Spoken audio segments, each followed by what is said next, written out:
Everyone, we're picking up where we left off. We're going to finish up the rest of the STAAR test.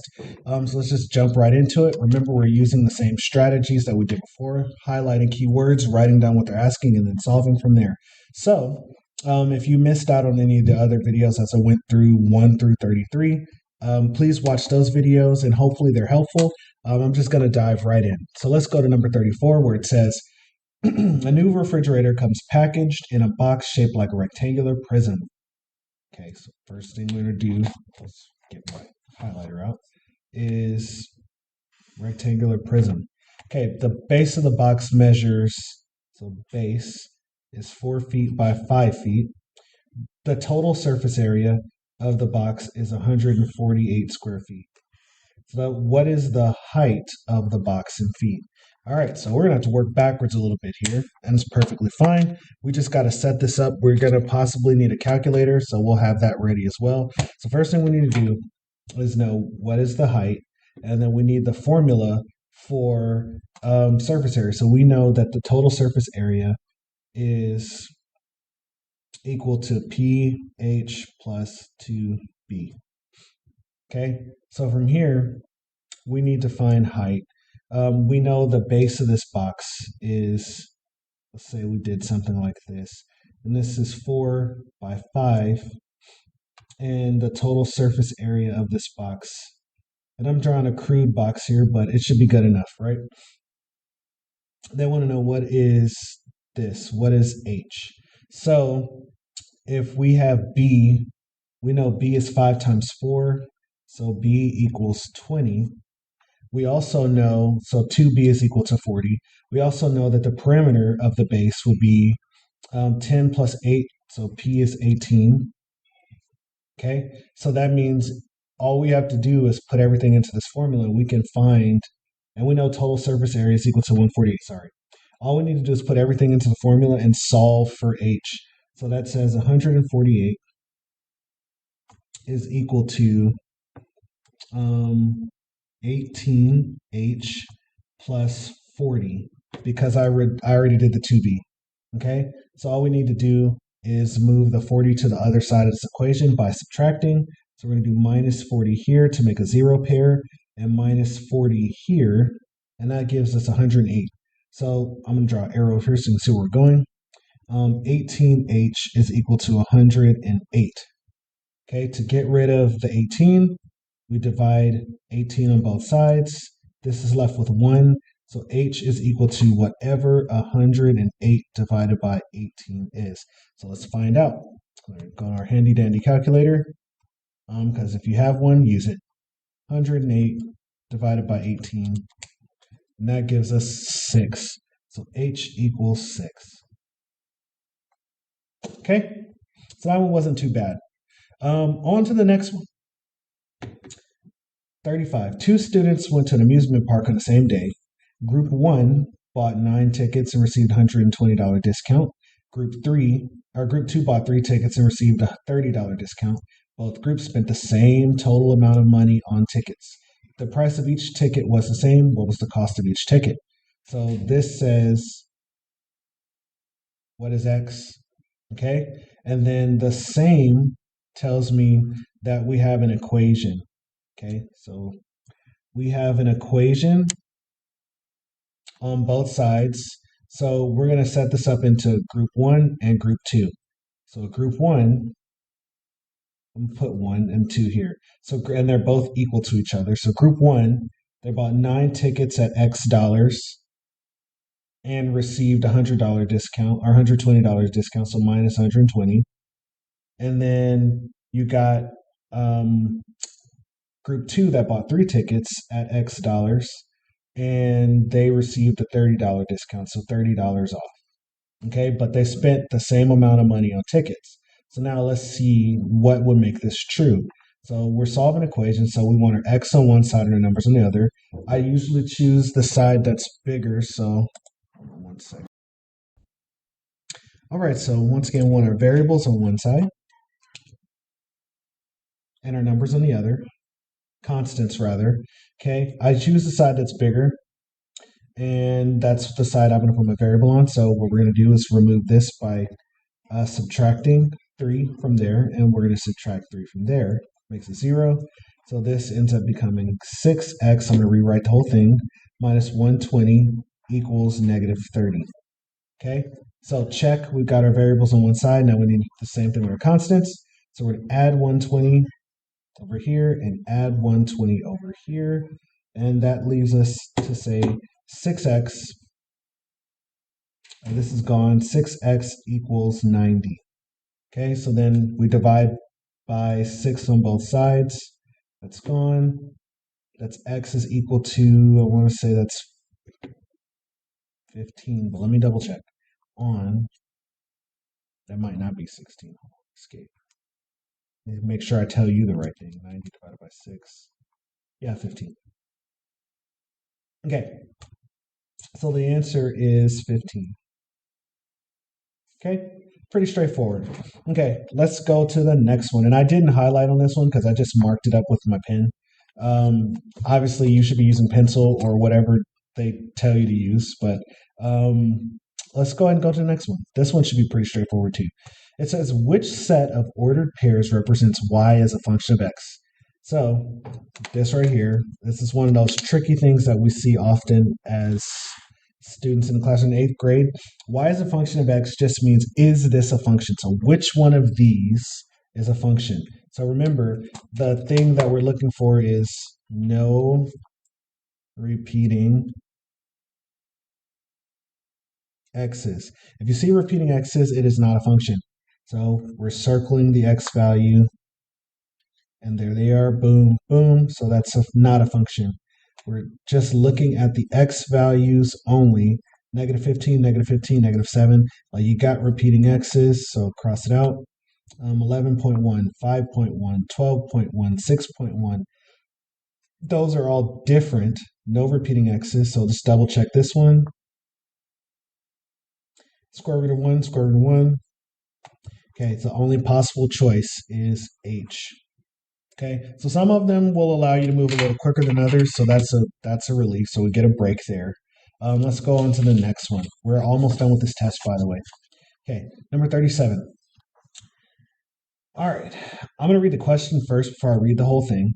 It says, if xy represents the location on any point triangle xyz, which ordered pair represents the location of the corresponding point on triangle xyz prime? Okay, so first thing I'm going to do, go back up here. Triangle XYZ is dilated, keyword, dilated by a scale factor of 3/2. Okay? Remember, scale factor in dilation means multiply. I spelled it wrong. Multiply. Okay, so from there, I just need to figure out which one of those with a scale factor of 3/2 tells me scale factor 3/2. That's really it. Multiply and 3/2. That's really it. Okay, because we're saying the original is scale factor to the new 3/2 to become new. Same thing. If I have this original, which one would help me find the new? So scale factor 3/2x times 3/2y. These things tell you that whatever the point is on the triangle, if I did this, I would get my new point. Okay. Is it necessary to graph? No, but if you needed to, you could use these points, apply the scale factor, and find your new points. Okay.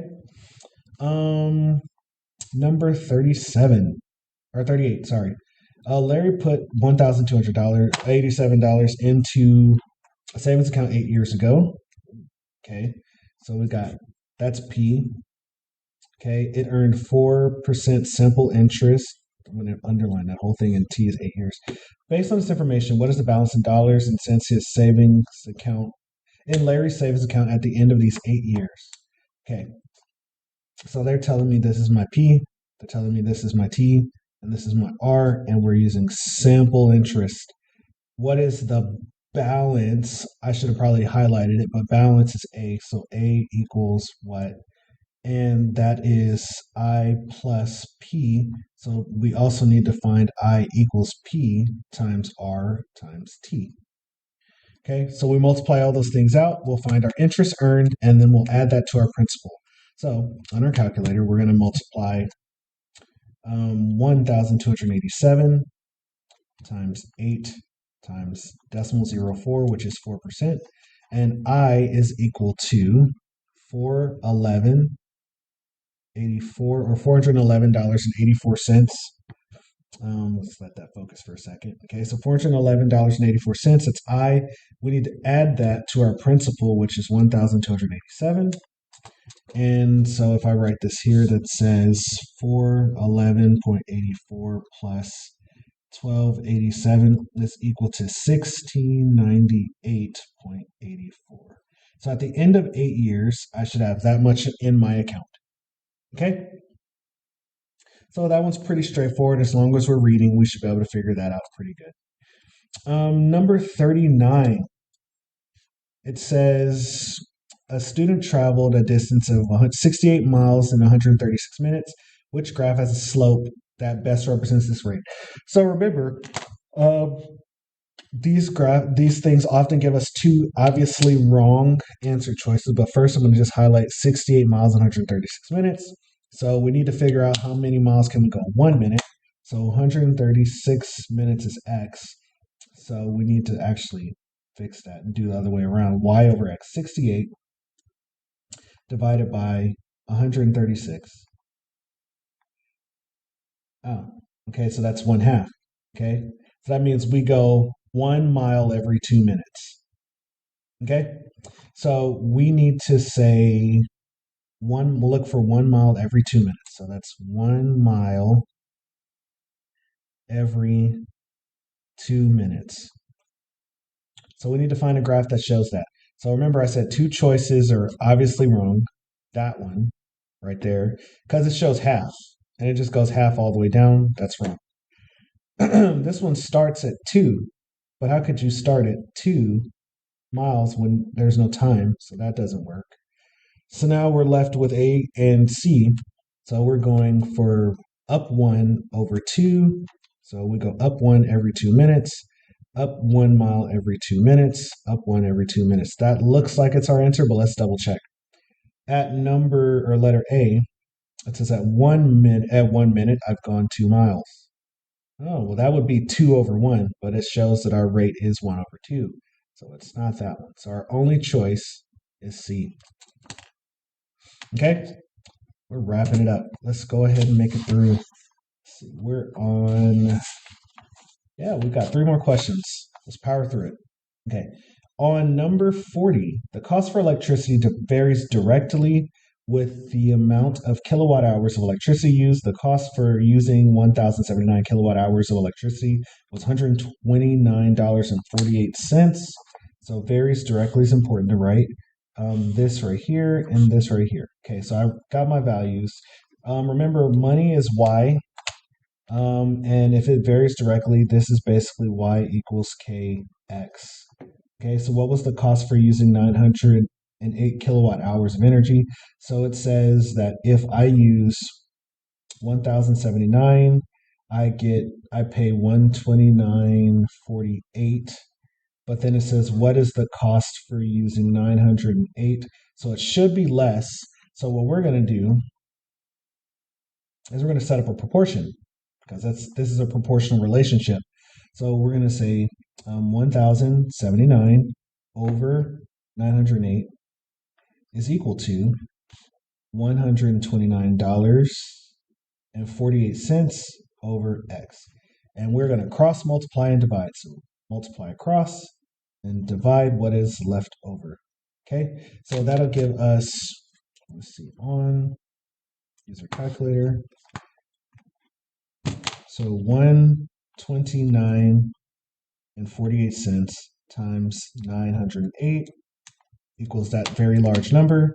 We're going to divide that by 1,079, and we get $108.96.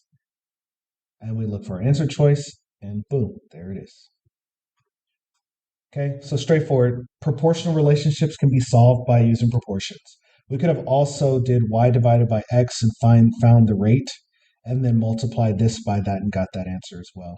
Okay, so to show you what I mean by that, that is 129. Oops. 9.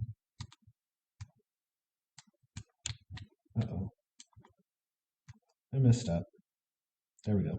129.48 divided by 1079 equals 12 cents per kilowatt hour. Okay? So if we were to multiply 908 times that rate, so 908 times 0.12,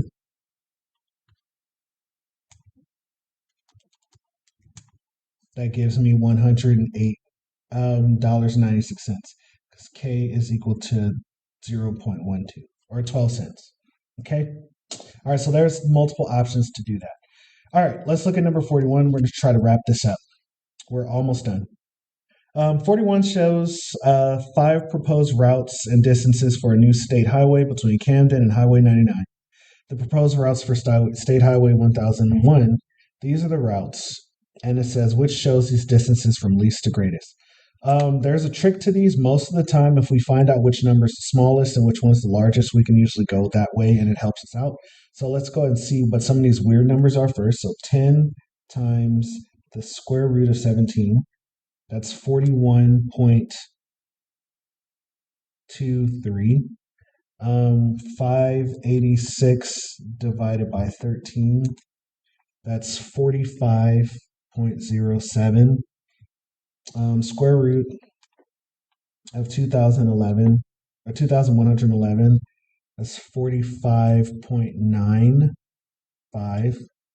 You have 40, and then the last one, 675 divided by 16, 42.18. So first thing we need to do is find the smallest, which in this case is 40. So that means it can't be A or C. Okay, from there, we know the next largest number. Uh-oh, I made a mistake, didn't I? All right, so, no, I didn't. I didn't make a mistake. Sorry about that. So from 40, the next number should be 41.23, which is 10, square root of 17. Okay, so we follow these and pay attention to the numbers least to greatest. This would have been 1, this would be 2, this would be 3, 4, 5. Good.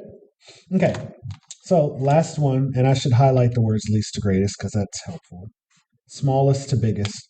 All right, last question, and we're going to wrap it up. And they finish out with a doozy. We got to read all of this. Okay, it says, and it's blurry. Which situation can be represented by this equation? So basically, we have to read and see if we have 18 per equals 19 plus 12 per. Okay, so let's look for these. We have 12 pages per hour. So that's one situation. Then the second one is 18 pages per hour. There's no 19 there. Cross it out. Crystal paid a deposit of $19 plus 18 per hour. No, because it's 19 plus 12. Crystal installs $12 per hour. John Doe installs 19 tiles per hour and started with 18 tiles already. There's no 19 per, so cross. Last one, $18 an hour by tutoring. John can make $12 an hour by tutoring, but already has $19. How many hours would Crystal and John Doe need to tutor for them to have the same amount? Boom, we finished. That's the one that matches that.